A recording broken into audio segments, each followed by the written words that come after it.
Hello! Welcome back to Telugu వెలుగు YouTube channel. ఈరోజు ఈ వీడియోలో మనము పర్ఫెక్ట్ ఇన్ ఎడ్యుకేషన్ సైకాలజీకి సంబంధించిన బిట్లయితే చూద్దామండి. ఇవి చాలా ఇంపార్టెంట్ బిట్స్. ఇవి మనకి సీబీఐ సీబీఐటీ ప్యాటర్న్‌లో మనకి జరుగుతది కదా ఎగ్జాము, అలానే ఉంటాయండి బిట్స్ కూడా. మీరైతే ఈ బిట్స్‌నైతే యూజ్ చేసుకోండి. ప్రతి ఒక్కరు ఈ పేపర్‌నైతే చేయడానికైతే ట్రై చేయండి. మనకి ఈ సైకాలజీ అండ్ పీఐఈ మనకి ఎన్ని మార్క్స్‌కి ఉంటదంటే, ఇప్పుడు ఏబీ, డీఎస్సీలో మనకి 20 మార్క్స్‌కైతే ఉంటదండి. 20 మార్క్స్‌కి ఉంటది. Psychology 10 marks, perfect in education 10 marks. అంటే మనకి ప్రతి బిట్‌కి హాఫ్ మార్క్ ఉంటది కాబట్టి 20, 20 బిట్స్ అయితే వస్తాయి. మొత్తం 40 బిట్స్ అయితే వస్తాయండి. మీరు ఇలాగ సైకాలజీకి సంబంధించి చాలా ప్రాక్టీస్ పేపర్స్ అయితే మీరు చేస్తే మీరు ఈజీగా అయితే రాయగలుగుతారు. ఆల్రెడీ మా ఛానల్‌లో సైకాలజీకి సంబంధించిన బిట్స్ అయితే నేను ప్లేలిస్ట్‌లో చేసైతే పెట్టానండి. మీరైతే దాన్ని కూడా ఈ పేపర్ చేసిన తర్వాత అవి కూడా మీరు చేయడానికైతే ట్రై చేయండి. ప్రతిరోజు ఒక పేపర్ అయితే చేయడానికి ట్రై చేయండి. ఎందుకంటే మనకి ఎక్కువగా స్కోర్ చేసుకునేది సబ్జెక్ట్ కూడా సైకాలజీనే అండి. మీకు కంటెంట్, మెథడాలజీ అందరూ చేస్తారు. సైకాలజీ ప్లస్ కరెంట్ అఫైర్స్ చాలా తక్కువ మంది ఫోకస్ అయితే చేస్తారు. అందుకని మీరు వీటి మీద అయితే బాగా ఫోకస్ చేసి ప్రతి బిట్టుని పెట్టడానికైతే ట్రై చేయండి. కరెక్ట్ ఆన్సర్ ఇవ్వడానికైతే ట్రై చేయండి. ప్లస్ ఇవి సైకాలజీ అండ్ పీఐఈ సిలబస్ మనకి సేమ్ తెలంగాణ వాళ్ళకి, ఇటు డీఎస్సీ ఏపీ వాళ్ళకి ఇద్దరికీ సేమ్ ఉంటది కాబట్టి మీరు తెలంగాణ వాళ్ళు కూడా ఈ బిట్ పేపర్ అయితే చేయడానికైతే ట్రై చేయండి. తెలంగాణలో కూడా సేమ్ ప్యాటర్న్ అండి. డీఎస్సీకి మనకి 20, 20 మార్క్స్‌కై 20, 20 బిట్స్ అయితే వస్తాయండి. 10 మార్క్స్. ప్రతి బిట్‌కి హాఫ్ మార్కే ఉంటుంది. ప్లస్ ఇప్పుడు టెట్‌కి ఎలా ఉంటుందంటే, టెట్‌కి మనకి 30 మార్క్స్ అయితే ఉంటుందండి టెట్‌కి. టెట్‌లో బిట్‌కి 1 మార్క్ అయితే ఉంటుంది కాబట్టి మనకక్కడ 30 బిట్స్ అయితే ఇస్తారు. ఇక్కడనేమో ఏపీలో టెట్ కూడా అంతే 30 మార్క్స్ అయితే ఉంటాయండి. బిట్‌కి 1 మార్కే ఉంటది. డీఎస్సీకి మాత్రం హాఫ్ మార్కే ఉంటది కాబట్టి మనకి 40 బిట్స్ అయితే ఇక్కడ వస్తున్నాయండి. ఇంకా మీకు ఇంపార్టెంట్ సిలబస్‌ని కూడా నేనైతే మా ఛానల్‌లో అయితే అప్‌లోడ్ అయితే చేశాను. మీరైతే తెలుగులో ట్రాన్స్‌లేషన్ చేసి అయితే పెట్టానండి సిలబస్. మీరు సోషల్ అయినా, ఏ సబ్జెక్ట్ అయినా గానీ వెళ్లి మా ఛానల్‌లో విజిట్ చేసి, ఆ ఎడ్జిటి సిలబస్ ఇలా మీరు అన్నీ చూసుకొని, కొన్ని పేపర్స్ కూడా పెట్టడం జరిగింది. టెట్, డీఎస్‌కి సంబంధించి. అవన్నీ అయితే మీరు చూడడానికైతే ప్రయత్నం చేయండి. మీకు టైం ఉంటే గిన ప్రిపరేషన్ అయితే స్టార్ట్ చేసే ఉంటారు అందరూ. అప్లికేషన్ అయితే పెట్టే ఉంటారు కదా అండి! ఇప్పుడైతే వీడియో అయితే చూద్దామండి. మనకి ఎన్ని మార్క్స్‌కొస్తదనేది కూడా నేను చెప్పాను. ఇంకా ఏమన్నా మీకు డౌట్స్ ఉంటే మా కామెంట్ సెక్షన్‌లో అయితే కామెంట్ చేయండి. మేము మీ డౌట్స్‌నైతే క్లారిఫై అయితే ఇస్తాము. మెసేజెస్‌కైతే ఆన్సర్స్ అయితే చేస్తాము. ఇప్పుడు మనకి డీఎస్సీ మొన్న తెలంగాణలో గూడా అయిపోయింది గదండీ! ఆ పేపర్‌లో ఉన్న బిట్సే ఇక్కడ ఉండడం అయితే జరిగింది. ఇ ఇంకొక విషయం అండి. ఇప్పుడు ఇంగ్లీష్ మీడియం వాళ్ళు, తెలుగు మీడియం వాళ్ళు ఇద్దరూ రాస్తారు కాబట్టి ఇక్కడ ఇంగ్లీష్ మీడియము, తెలుగు మీడియము 2 లాంగ్వేజెస్‌కి సంబంధించిన బిట్స్ అయితే ఉన్నాయి. ఇంగ్లీష్ వాళ్ళు ఇంగ్లీష్ చదివి ఆన్సర్ అయితే చేసుకోండి. తెలుగు వాళ్ళదైతే నేను ఎక్స్‌ప్లెయిన్ అయితే చేస్తాను. ఇక వీడియోలోకైతే ఎళ్ళిపోదామండి. ప్రాచీన నలంద విశ్వవిద్యాలయంలో ప్రాథమిక బోధనా విధానం ఏమిటి అని అడిగారు. ఫస్ట్ ఆప్షన్ ఉపన్యాసాధారిత బోధన, పాఠ్యపుస్తకాలను మాత్రమే చదవటము. థర్డ్ ఆప్షన్ సంవాదములు మరియు చర్చలు. ఫోర్త్ ఆప్షన్ పాఠాలను కంఠస్థం చేయడం. మీకు ఆన్సరు ఇక్కడ ఆల్రెడీ మనకి గ్రీన్ కలర్‌లో ఇయ్యడం అయితే జరిగింది గదండీ! ఈ గ్రీన్ కలర్ టిక్ మార్క్ అనేది ఇక్కడ రైట్ ఆన్సర్. సంవాదములు మరియు చర్చలు అనేటివి రైట్ ఆన్సరు. ఇక్కడ నలంద విశ్వవిద్యాలయములో బోధన ఏ విధంగా ఉంటుందనేదైతే ఇచ్చారు. చూడండి. సెకండ్ ఇంగ్లీష్ మీడియం చదివే వాళ్ళు ఇంగ్లీష్ క్వెషన్ అయితే నేను 2 మినిట్స్ అయితే పెడతానండి. మీరైతే క్వెషన్ అయితే చదవడానికైతే ట్రై చేయండి. ఆన్సర్స్ కూడా చూసుకోండి.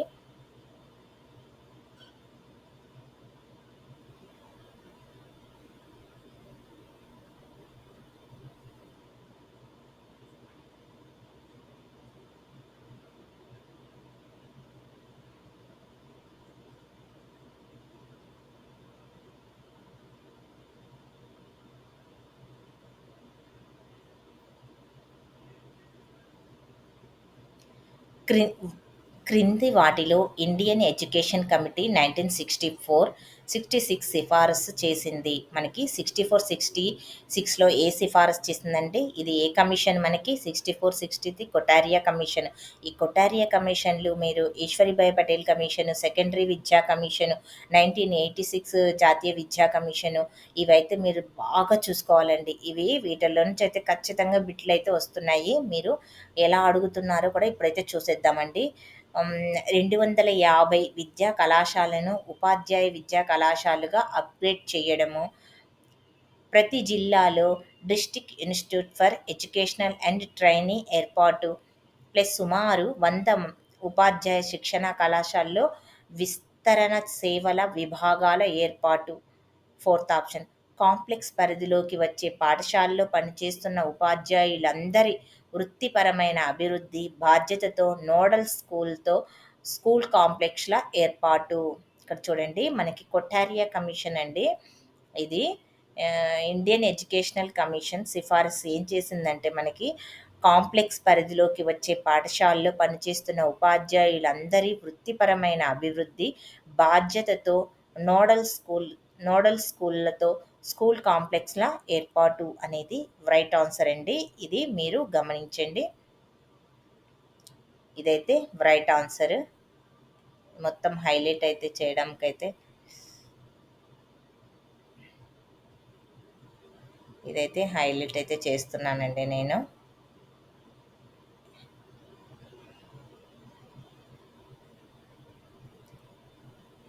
మా వీడియోస్ ఎలా ఉన్నాయి అనేది కామెంట్ సెక్షన్‌లో అయితే కామెంట్ చేయండి. మీకు ఇంకా ఎలాంటి వీడియోస్ కావాలో కూడా మా కామెంట్ సెక్షన్‌లో అయితే కామెంట్ అయితే చేయండండి.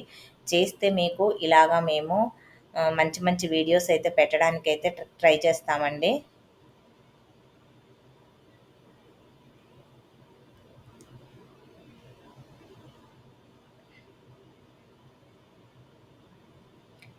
పెన్‌తో అయితే డ్రా చేస్తానండి. ఇదైతే right answer. Right answer. Next ఇంగ్లీష్‌లో క్వెషన్ చూడండి. Which of the following philosophers influenced Gandhi's thinking on the education? Gandhi thinking ఏంటి అని చెప్పేసి ఎడ్యుకేషన్‌కి సంబంధించి అయితే అడుగుతున్నారు. ఇదైతే ఇంగ్లీష్ వాళ్ళు ఇంగ్లీష్ అయితే చదువుకోండండి. మొత్తం నేను ఇంగ్లీషు, తెలుగులో ఎక్స్‌ప్లెయిన్ చేయాలంటే వీడియో లెంత్ అయితే ఎక్కువైపోతుంది కాబట్టి నేను తెలుగులో అయితే ఎక్స్‌ప్లెయిన్ చేస్తాను. Which of the following philosopher క్రింది తత్వవేత్తల్లో ఎవరు విద్యలో గాంధీ ఆలోచనను ప్రభావితం చేస్తారు? గాంధీ ఆలోచనను ప్రభావితం చేస్తారు అని అడిగారు. Rabindranath Tagore, Leo Tolstoy, Socrates, Bertrand Russells. చూడండి మనకి గాంధీకి సంబంధించిన ఆలోచనలు ప్రవేశపెట్టింది ఎవరు? ఎవరి విద్యా విధానంలో ఉంటుంది అని చెప్పేసి అడిగాడు. లియో టాల్స్టాయ్ అనేది రైట్ ఆన్సర్ అండి. Leo Tolstoy. ఇదైతే మీరు లియో టాల్స్టాయ్ అనేది రైట్ ఆన్సర్. నెక్స్ట్ క్వెషన్ చూడండి. ఇంగ్లీష్‌లో ఉంది. ఇది 2009 ఎడ్యుకేషన్‌కి సంబంధించినదైతే ఇక్కడ ఇవ్వడం అయితే జరిగింది. ఏబీసీడీ అని ఇలాగా ఇవ్వడం అయితే జరిగింది. ఇవి కూడా మీరు ఇవి ఆప్షన్స్ అయితే మీరు శ్రద్ధగా మీరు గుర్తుపెట్టుకొని ఇవైతే చేయాల్సి ఉంటదండి. కన్‌ఫ్యూజ్ అవ్వకండి. ఇలాంటి బిట్స్ మనకి ఇప్పుడు కాంపిటీషన్ లెవెల్ ఎక్కువైపోయింది కాబట్టి మనకి ఎక్కువగా ఇలాంటి బిట్సే ఇస్తున్నారు.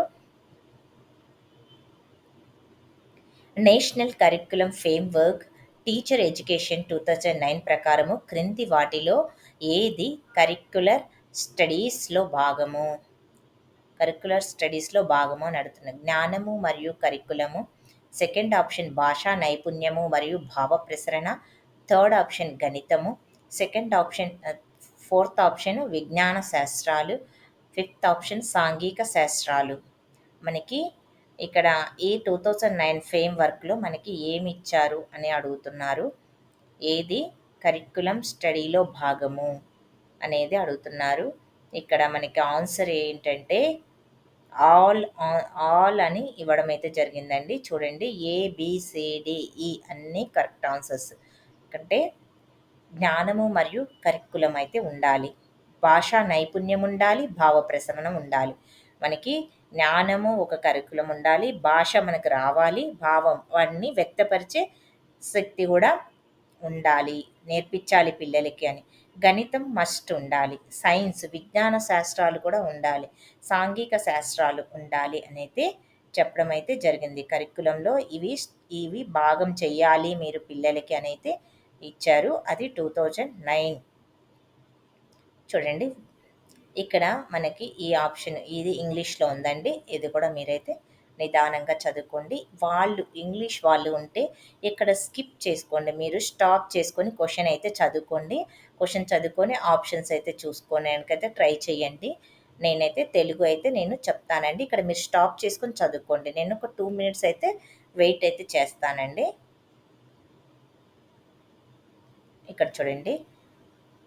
మిడిల్ స్కూళ్ళల్లో పనిచేస్తున్న ఉపాధ్యాయుని నిష్పాదతను అంచనా వేయడానికి క్రింది వాటిలో నిష్పాదన సూచిక ఏది అవసరము? ఇక్కడ మిడిల్ స్కూల్. మీకు ఇలాంటి క్వెషన్స్ ఏమైనా మీకు తారసపడ్డాయా అండి? పేపర్స్ చేస్తూ ఉంటారు కదా! సైకాలజీ, పీఐఈ మాత్రం ఎక్కువగా బిట్స్ చేయాలండి. బిట్స్ చేస్తేనే మీ మీరు ఎంత కాంపిటీషన్‌లో ఉన్నారు అనేది తెలుస్తది. మీ ప్రిపరేషన్ ఎంతవరకు అయిందనేది కూడా మీరు అంచనా వేసుకోవడానికి మెయిన్ క్వెషన్ పేపర్ చేయడం వల్లనే మీకు తెలుస్తది. అదైతే గమనించండి. సంబంధిత బోధన, అభ్యసన సామాగ్రిని సేకరించి సిద్ధం చేస్తారు.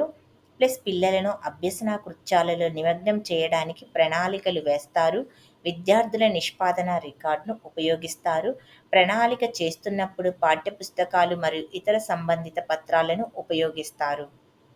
చూడండి వీటికైతే ఇవన్నీ ఆన్సర్స్ అనేది రైట్ ఆన్సర్స్ అండి. ఉపాధ్యాయుని నిష్పాదనను అంచనా వేయడానికి ఎవరు? మిడిల్ స్కూల్ వాళ్ళు. సంబంధిత బోధన అభ్యసన సామాగ్రిని సేకరించి సిద్ధం చేస్తారు. కృత్యాలు నిమగ్నం చేయడానికి ప్రణాళికలు వేస్తారు. నిష్పాదన రికార్డులు తయారు చేస్తారు.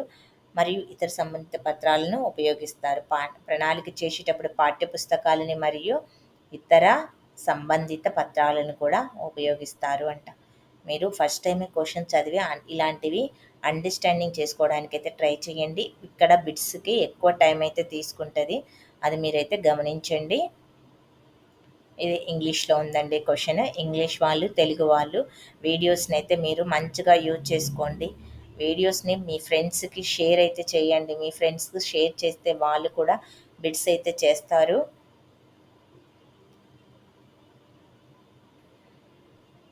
క్రింది వాక్యాన్ని పూరించడానికి ఇవ్వబడిన 2 స్టేట్మెంట్లు ఏ మరియు బిను చదవండి. పాఠశాల సాంఘికరణ ఏజెంట్గా ఎందుకంటే అని ఇచ్చాడు. ఫస్ట్ స్టేట్మెంట్ పాఠశాల జ్ఞానము మరియు నైపుణ్యాన్ని బోధిస్తుంది. సెకండ్ స్టేట్మెంట్ పాఠశాల సామాజిక వైవిధ్యాన్ని తెలుసుకోవడానికి అధికంగా అవకాశం ఉంటుంది. బోత్ ఆన్సర్స్ ఇది రైట్ ఆన్సర్స్. పాఠశాలలో మనము జ్ఞానము మరియు నైపుణ్యాన్ని బోధిస్తాము. ప్లస్ సామాజిక వైవిధ్యాన్ని తెలుసుకోవడానికి అధిక అవకాశం ఉంటుంది. ఎందుకంటే ఇక్కడ పిల్లలు అన్ని రకాల పిల్లలు వస్తారు కాబట్టి మనకి ఇక్కడ ఇదైతే రైట్ ఆన్సర్ అండి. 2 సరి అయినవే. ఇక్కడ ఇది ఇంగ్లీష్‌లో అయితే ఉందండి క్వెషన్. ఇది ఇంగ్లీష్ వాళ్ళైతే చూసుకోండి.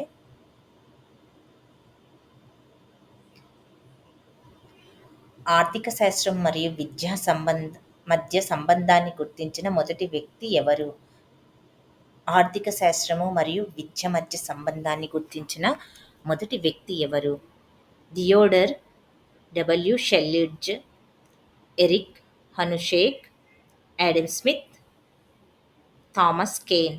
ఆర్థిక శాస్త్రం అంటే ఇది అర్థశాస్త్రం అని అర్థమండి. ఆడమ్ స్మిత్ అనే ఆయన మనకు అర్థశాస్త్రాన్ని గురించి మొట్టమొదటిగా నిర్వచించడం అయితే జరిగింది. సోషల్ వాళ్ళకైతే ఇది బాగా తెలుసు. నెక్స్ట్ క్వెషన్ చూడండి. ఇంగ్లీష్‌లో అయితే ఉంది. ఇంగ్లీష్ వాళ్ళు ఇంగ్లీష్ చదవండి. టైం మనకి లేదండి. చాలా తక్కువ ఉంది. మీలో ఎవరైనా ఏజ్ తక్కువ ఉన్నవాళ్ళు చాలామంది ఏజ్ అయితే 47 ఇయర్స్ అయితే చేయమని అడుగుతున్నారు గదండీ! ఒక అభ్యర్థి పాపం లాస్ట్ ఇయర్ అయితే అప్లై అయితే చేశాడంట. అప్పుడు నోటిఫికేషన్ అయితే తీసుకుందంట. ఇప్పుడు ఆయన ఏజ్ అయితే అయిపోయింది. నోటిఫికేషన్ అయితే ఇప్పుడు రిజెక్ట్ అయితే చేయడం జరుగుతుందంట. అలాంటి వాళ్ళు చాలామంది ఉన్నారండి. వాళ్ళ కోసం మనం కృతజ్ఞతా భావంతోటి ఇప్పుడు ఏజ్ రిలాక్సేషన్ అయితే ఇవ్వాలని కోరుకుందామండి. నేనైతే కోరుకుంటున్నాను. మీలో ఎంతమంది ఏజ్ రిలాక్సేషన్ కావాలి అని అనుకుంటున్నారో కామెంట్ సెక్షన్‌లో అయితే కామెంట్ చేయండి. ఎంతమంది యాక్సెప్ట్ ఇలాంటి బాధితులు ఎంతమంది ఉన్నారనేది మనకు కూడా తెలుస్తది కదా! ఒకసారి మీది అలా ఉంటే ఏజ్ పెంచాలనే ఉద్దేశ్యం మీరు ఉంటే ఒక థంబ్ సింబల్ అయితే మీరు కామెంట్ సెక్షన్‌లో అయితే కామెంట్ చేయండి. ఇంకొక విషయం అండి, మనకి పేపర్ ఇప్పుడు ఏపీలో హ్మ్, హ్మ్, ఏమిటంటే వ ఒక డిస్ట్రిక్ట్‌కి ఒకటే రకంగా పేపర్ ఇవ్వమని అడుగుతున్నారు. అది చాలా మంచిదండి. ఎందుకంటే తెలంగాణలో కూడా అలానే చేశారు. ఒక పేపర్ హార్డ్, ఒక పేపర్ ఈజీ ఇలా రాకుండా ఒక నార్మలైజేషన్ చేయడం వలన చాలామంది లాస్ అవుతారు. పేపర్ ఈజీగా వచ్చిన వాళ్ళకి మార్క్స్ తగ్గడము, పెరగడము అలా జరుగుతూ ఉంటుంది. అందుకనే ఇట్లా ఒక డిస్ట్రిక్ట్‌కి ఒక పేపర్ పెట్టడం అనేది చాలా మంచిది. మీలో ఎవరైనా ఈ ఇప్పుడు చూస్తున్నప్పుడు మీలో ఎవరైనా ఒక డిస్ట్రిక్ట్ ఒక పేపర్ కావాలనుకున్న వాళ్ళు థంబ్స్ సింబల్ అయితే పెట్టండి. మేము కూడా ఒక డిస్ట్రిక్ట్ ఒక పేపర్ అయితేనే చాలా బావుంటుందండి. ఎవరికి మీ డిస్ట్రిక్ట్‌లో ఈజీగా వచ్చింది, మీ డిస్ట్రిక్ట్‌లో హార్డ్ వచ్చింది అనేది లేకుండా ప్లస్ 2 మార్క్స్ కలిసినా, కలవకపోయినా గానీ ఏ ప్రాబ్లమ్ అయితే ఉండదు. మనం డిసప్పాయింట్ అవ్వకుండా ఉండొచ్చు. ఇది జాబ్‌కి సంబంధించింది కాబట్టి అలాగా చేస్తేనే బెటర్. ప్లస్ ఇంకొకటేంటంటే టెట్‌లో గూడా అలానే చేస్తున్నారు. టెట్‌ది కూడా నార్మలైజేషన్ అనేది తీసేసి మనకి ఇలాగా ఒక డిస్ట్రిక్ట్ ఒక పేపరే అంతా హోల్ అందరికి కలిపి ఒకటే పేపర్ ఇస్తే మనకి చాలా బావుంటదండి. అలా ఇయడానికైతే కుదరదు కాబట్టి అలా టెట్‌లో అయితే పెట్టడం అయితే జరుగుతుంది. అది అందరికీ ఒకటే సిలబస్ కాబట్టి అక్కడ అలా జరుగుతుంది. ఇది జాబ్‌కి సంబంధించింది కాబట్టి మనకి ఒక డిస్ట్రిక్ట్ ఒక పేపర్ పెడితేనే చాలా బావుంటుందండి. ఇంకొక విషయము, ఎవరైతే 90 డేస్ కావాలనుకుంటున్నారో వాళ్ళు కామెంట్ సెక్షన్‌లో అయితే కామెంట్ చేయండి.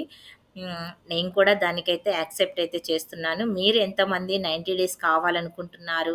ఇప్పుడే పెట్టాలి అనుకుంటున్నారా? ఇప్పుడు ఇచ్చిన డేట్స్‌కి ఎగ్జామ్ కావాలా? 90 డేస్‌కి ఎగ్జామ్ కావాలా? అనేది మీరు కామెంట్ సెక్షన్‌లో అయితే కామెంట్ చేయండి.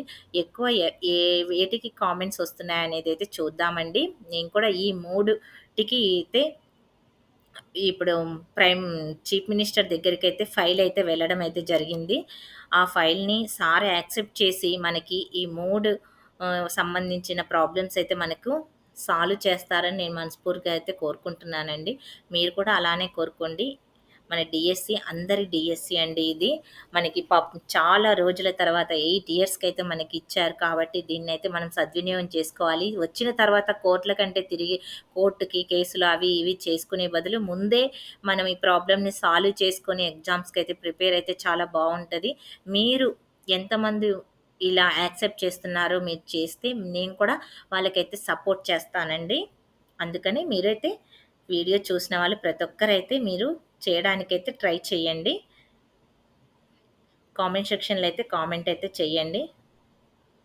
క్రింది వాటిలో ఒకటి జెండర్ స్టీరియోటైప్ కాదు. ఇక్కడ మనకి కాదు అని ఇవ్వడం జరిగింది. అమ్మాయిల కంటే అబ్బాయిలు చదవడంలో నిదానంగా ఉంటారు. అమ్మాయిలు సహజంగా అబ్బాయిల కంటే నిశ్శబ్దంగా ఉంటారు. విజ్ఞాన శాస్త్రము మరియు అబ్బాయిలు విషయాలు విజ్ఞాన శాస్త్రము మరియు గణితం అబ్బాయిల విషయాలు. అబ్బాయిలు మరియు అమ్మాయిలు ఇద్దరూ క్రీడలు మరియు ఆటల్లో సమానంగా నైపుణ్యం కలిగి ఉంటారు. చూడండి ఇక్కడ సరికానిది అనేది జెండర్ స్టీరియోటైప్ సరికానిదైతే ఇవ్వడం అయితే జరిగింది. ఇక్కడ చూడండి అబ్బాయిలు మరియు అమ్మాయిలు ఇద్దరూ క్రీడలు మరియు ఆటల్లో సమానంగా నైపుణ్యం కలిగి ఉంటారు. ఇక్కడ మనకి జెండర్‌లో ఎలాంటి వేరియేషన్ అయితే ఉండదంట. ఇదైతే మనకు రైట్ ఆన్సర్ అండి. ఇది ఇంగ్లీష్‌లో ఉంది చూడండి క్వెషన్. ఇంగ్లీష్ మీడియం వాళ్ళైతే చదువుకోవడానికైతే ట్రై చేయండి. ఇక్కడిచ్చిందే మనకు తెలుగులో గూడా ఇక్కడ ఇచ్చారండి. మీరు ఇక్కడ గూడా చూసుకోవచ్చు. అక్కడ కూడా చూసుకోవచ్చు. ఇక్కడ చూడండి, ప్రయోగాత్మక పద్ధతిని ఉపయోగించి 5వ తరగతి విద్యార్థుల సాధనపైన బహుమతి ప్రభావంను అధ్యయనం చేయడానికి ఒక ఉపాధ్యాయుడు 5వ తరగతిలోని ఒక విభాగానికి మాత్రమే బహుమతిని అందించాడు. అనగా విభాగం ఏకి ఇచ్చిన విభాగం బిని విస్మరించాడు. ఇక్కడ నియంత్రణ సమూహము ఇక్కడ నియంత్రణ సమూహము నియంత్రణ సమూహము లేదు. విభాగము బి, విభాగము ఏ, విభాగము 5వ తరగతి. ఇక్కడ నియంత్రణ సమూహం ఏమిటి? అనగా విభాగం ఏకి ఇచ్చాడు, విభాగం బిని విస్మరించాడు. నియంత్రణ సమూహము. ఇక్కడ నియంత్రణ సమూహం అంటే ఇవ్వని సమూహం ఏమిటి అని అడగడం అయితే జరిగింది.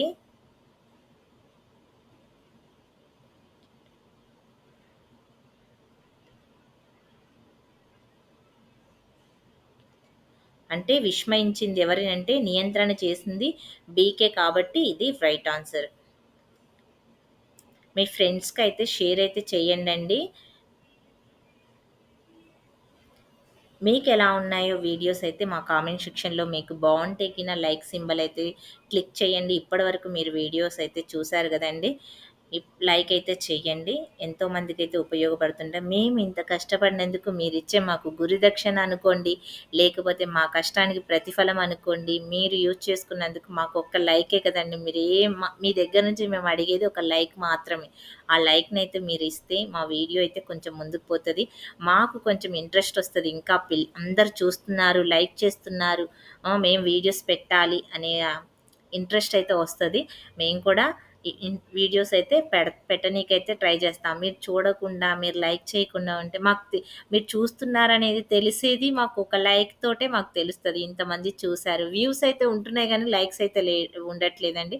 మీరు అందుకే ఫస్ట్ మీకు యూజ్‌ఫుల్ కంటెంట్ అవ్వబట్టే మీరు వీడియోనైతే ఆన్ చేస్తారు కాబట్టి ఫస్టే మీరు లైక్ అయితే చేయండి. నోమ్ చామ్స్కీ ప్రకారం పిల్లలు జీవసంబంధమైన అంతర్నిర్మిత యంత్రాంగంతో జీవిస్తారు. దీనిని ఇలా అంటారు: language accepting device, language acquisition device, language accelerating device, language adapting device. మనకి ఇక్కడ చూడండి చామ్స్కీ నుంచైతే చాలా ఇంపార్టెంట్ అండి ఇవి. జీవ సంబంధమైన అంతర్నిర్మిత యంత్రాంగంతో జన్మిస్తారు. దీనిని ఇలా అంటారు: లాంగ్వేజ్ యాక్విజిషన్ డివైస్ అంటారంట. ఇది రైట్ ఆన్సర్. చూడండి, ఇంగ్లీష్ వాళ్ళకి కూడా పైన ఇంగ్లీష్ క్వెషన్ ఇచ్చారు. నేను ఇందాక చూసుకోలేదండి. ఇప్పుడు పియాజే ప్రకారము కొత్త అనుభవాన్ని వ్యవస్థలోనికి ఏకీకరణకై సర్దుబాటు చేయుట ఒకరి సంజ్ఞానాత్మక నిర్మాణాన్ని సవరించుకునే లేదా విస్తరించుకునే లేదా మెరుగుపరుచుకునే ప్రక్రియ. ఇక్కడ చూడండి, పియాజేది కూడా చాలా ఇంపార్టెంట్. పియాజేది ప్లస్ చామ్స్కీ ప్లస్ ఎరిక్సన్ ఇవి ఇవి అభ్యసన లెసన్‌లో ఉంటాయండి పియాజేకి సంబంధించినవి. మీరు పియాజే గురించి థారెన్‌డైక్, స్కిన్నర్ వీళ్ళవి లెసన్స్ అయితే మీరు బాగా చదవండి. వాళ్ళు రచించిన బుక్స్ ప్లస్ వాళ్ళు చేసిన ప్రయోగాలేంటి? ఎవరి మీద ప్రయోగాలు చేశారు? కుక్కల మీద ఎవరు చేశారు? పిల్లుల మీద ఎవరు చేశారు? వాళ్ళు రూపొందించిన సిద్ధాంతాలు ఏంటి? అనేవి కూడా చాలా ఇంపార్టెంట్. ఇవైతే మీరు బిట్ అయితే మిస్ అయితే చేసుకోకండి. అవి బాగా చదివితేనే మీరు బిట్ అయితే చేయగలుగుతారు. స్కిమా, సాంశీకరణ, అనుగుణ్యము. అనుగుణ్యం అనేది రైట్ ఆన్సర్ అంట. మళ్ళీ ఒకసారి అయితే క్వెషన్ అయితే చూద్దామండి. సవరించుకునే లేదా విస్తరించుకునే లేదా మెరుగుపరుచుకునే ప్రక్రియ ఏంటి? పియాజేది. సవరించుకొని, విస్తరించుకొని, మెరుగుపరుచుకోవడం మొత్తం 3 జరిగేటి అనుగుణ్యతలోనే జరుగుతాయి. క్రింది వాటిలో ఒకటి మాత్రమే సహజ సిద్ధమైనది: వైఖరి, ఆసక్తి, అలవాటు, సహజ సామర్థ్యాలు. చూడండి, సహజ సిద్ధంగా వచ్చేది సహజ సామర్థ్యాలు మాత్రమే. మీకు ఆసక్తి దాని మీద ఇంట్రెస్ట్ ఉంటే వస్తది, లేకపోతే లేదు. అలవాటు మీరు రోజు చేసుకుంటేనే అదొక అలవాటైతది. మీరు మీ యొక్క వైఖరి మీరు చేయాలనుకుంటే చేయడము, లేకపోతే ఇష్టం లేకపోతే లేదు. సహజ సామర్థ్యాలనేటివి సహజంగా వస్తాయి. ఉపాధ్యాయుడు ప్రకటించిన బహుమతి కారణంగా విద్యార్థి అభ్యసనం మెరుగుపడింది. ఇక్కడ అభ్యసనాన్ని ప్రభావితం చేసిన కారకం ఏమిటి? బహుమతి కారణంగా విద్యార్థిలో ఇది అభ్యసన లెసన్ అండి. మనకి ఏపీలో 3 యూనిట్స్ అయితే ఇవ్వడం అయితే జరిగింది. ఆ 3 యూనిట్స్ నుంచి బిట్లొస్తాయి. అభ్యసన ఒకటి, మూర్తిమత్వం గురించి ఇవి 2 అయితే రక్షణ తంత్రాలు ఇవైతే మీరు బాగా చూసుకోండి లెసన్స్. ఎక్కడ దొరికిన బిట్స్ అయితే మీరు చేయడానికైతే ట్రై చేయండి. బహుమతి కారణంగా విద్యార్థి అభ్యసనం మెరుగుపడింది. ఇక్కడ అభ్యసనాన్ని ప్రభావితం చేసిన కారకం ఏమిటి? పరిసరాత్మకం అనే కారకం అనేది ప్రభావితం అయితే చేసిందంట.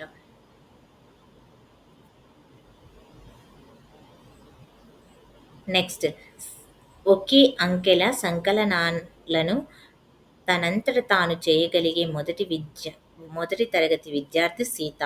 ఉపాధ్యాయుని సహాయంతో రెండంకెల సంఖ్యను సంకలనాలను సరిగ్గా చేస్తుంది.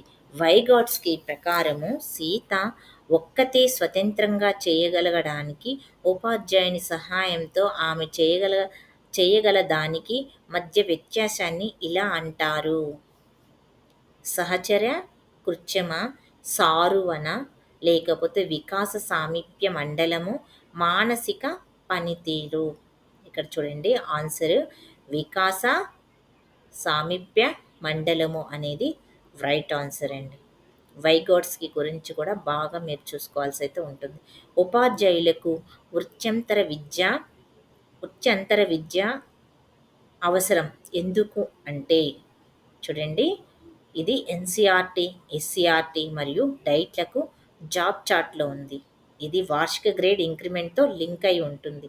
వినూత్న పద్ధతులను అవలంబించడానికి అవసరమైన బోధనా శాస్త్రము మరియు నైపుణ్యాలపై తనను తాను నవీకరించుకోవడానికి, అవార్డులు మరియు రివార్డులు పొందడానికి తప్పనిసరి కాదండి. ఇదైతే రైట్ ఆన్సర్. వినూత్న పద్ధతులను అలవర్చుకోవడానికి అవసరమైన బోధనా శాస్త్రము మరియు నైపుణ్యాలపై తనను తాను నవీకరించుకోవడానికైతే అంతర శిక్షణకి మనకిచ్చేది ఏంటంటే ఉత్యంతర శిక్షణ. ఎన్‌సీటీసీ వాళ్ళు ఉత్యంతర శిక్షణ అయితే ఇవ్వడం జరిగింది. ఎమ్మటే వచ్చింది చూడండి మనకి బిట్ కూడా. క్రింది వాటిలో ఎన్‌సీటీసీ యొక్క ప్రధాన విధి కానిది అని ఇయ్యడం అయితే జరిగింది. ఇక్కడ మీరు కానిది అయితే ఇక్కడ చూడాలి. ఎన్‌సీటీసీ నుంచి కూడా ఎన్‌సీఆర్టీ, ఎన్‌సీటీసీ, ఆర్ఐఈ, ఎస్సీఆర్టీ ఇలాంటి కమిషన్లు అయితే మీరు కంపల్సరీగా అయితే చూసుకోండి. ఈ ఎక్కడ లొకేట్ అయ్యి ఉన్నాయి, వీటి ప్రధాన కార్యాలయాలు ఎక్కడున్నాయి, ప్రాంతీయ కార్యాలయాలు ఎక్కడున్నాయి. ఈ ఎన్‌సీటీసీకి మనకి ప్రాంతీయ కార్యాలయాలు 4 ఉన్నాయండి. ఇవి ఎక్కడున్నాయంటే మనకి భోపాల్, బెంగుళూరు, ఇంకా భువనేశ్వర్, మనకిటు వెస్ట్‌లో జైపూర్. ఇట్లా మనకి 4 అయితే ఉన్నాయండి. మీకు తెలిస్తే కామెంట్ సెక్షన్‌లో అయితే ఎన్‌సీఆర్టీకి ఎన్ని ఉన్నాయో ప్రాంతీయ కార్యాలయాలు మీరు కామెంట్ సెక్షన్‌లో కామెంట్ చేయండి. 5 కార్యాలయాలు ఉన్నాయి. ప్రాంతీయ సంస్థలు. అవి ఎక్కడున్నాయో మీరైతే కామెంట్ సెక్షన్‌లో అయితే కామెంట్ చేయండి ఎన్‌సీఆర్టీవి. ఉపాధ్యాయ విద్యా కార్యక్రమాలను ప్రమాణాలను ఏర్పాటు చేయడం మరియు నిర్వహించడము, ఉపాధ్యాయ విద్యా సంస్థల నాణ్యతను నిర్ధారించడము, ఉపాధ్యాయ విద్య రంగంలో పరిశోధన మరియు ఆవిష్కరణలను ప్రోత్సహించడము, విశ్వవిద్యాలయ అధ్యాపకులకు అధికారిక కోర్సులను అందించడము. విశ్వవిద్యాలయాల అధ్యాపకులకి కాదండి ఇది. ఇక్కడ సరి కానిది కాబట్టి మనకి ఇక్కడ ఆన్సర్ అయితే ఇది ఇవ్వడం అయితే జరిగింది.